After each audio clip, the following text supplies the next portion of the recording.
एक समय की बात थी, सीता बहुत छोटी थी। महाराज जनक के फूलबाग में एक समय की बात थी, झूला झूल रही थी। झूला झूलते समय उन्होंने क्या देखा कि एक वृक्ष की डाली में तोता और तोती का जोड़ा बैठा हुआ था। वृक्ष की डाली बहुत ही नीची थी, तो आपस में तोता और तोती में बातें हो रही थी। तोती उस समय गर्भावस्था में थी और तोता अपनी तोती को समझा रहा था कि देखो, तुम नहीं जानती कि वृक्ष की डाली पर जो लड़की झूला झूल रही है, यह कोई साधारण लड़की नहीं है।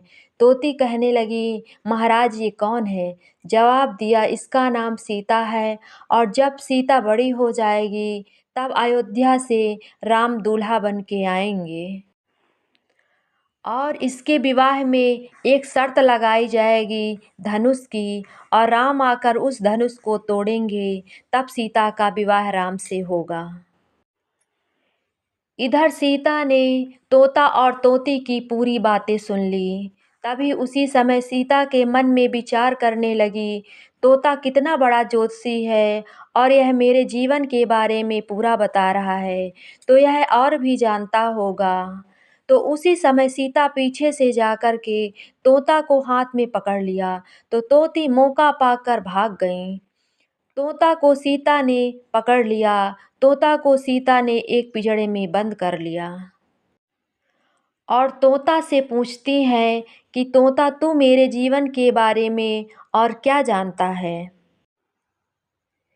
तोता विनती करता है, हे सीते, मैं अधिक तो नहीं जानता, मैं कोई ज्योतिषी नहीं हूँ। मैं नारद के मुख से सुनी थी, मेरी पत्नी गर्भावस्था में है। यदि गर्भावस्था में धार्मिक बातें करें, धार्मिक पुस्तक पढ़ें, तो उसकी बातों का प्रभाव उसके गर्भ के ऊपर पड़ता है। इसलिए मैं अपनी पत्नी तोती को इस तरह की बातें बता रहा था। सीते, तुम मुझे छोड़ दो, अधिक मैं कुछ नहीं जानता। सीता, तुम्हारा विवाह अयोध्या के रहने वाले राम के साथ होगा। तुम्हारी 3-3 सासें होंगी, तुम मुझे छोड़ दो। लेकिन सीता ने उस तोता की बात नहीं मानी। हर बार कहती थी, तोता और बता, मेरे बारे में क्या जानता है? अंत में यह हुआ, तोता बार बार विनती कर रहा, जब मेरी पत्नी को प्रसव पीड़ा होगी तो दाना पानी कौन लाएगा? लेकिन सीता तोते को नहीं छोड़ी। जब सीता ने तोते को नहीं छोड़ा, तोता कहने लगा, हे सीते, तेरी 3-3 सास होंगी, हजारों दासियां होंगी, तेरे तेरे चारों तरफ घूमेंगी, लेकिन एक दिन तू भी जब गर्भावस्था में आएगी, तो जिस तरह आज मेरी तोती मारी मारी भटक रही है, उसी तरह तू भी मारी मारी भटकेगी। इतना श्राप देने के बाद तोता मर गया।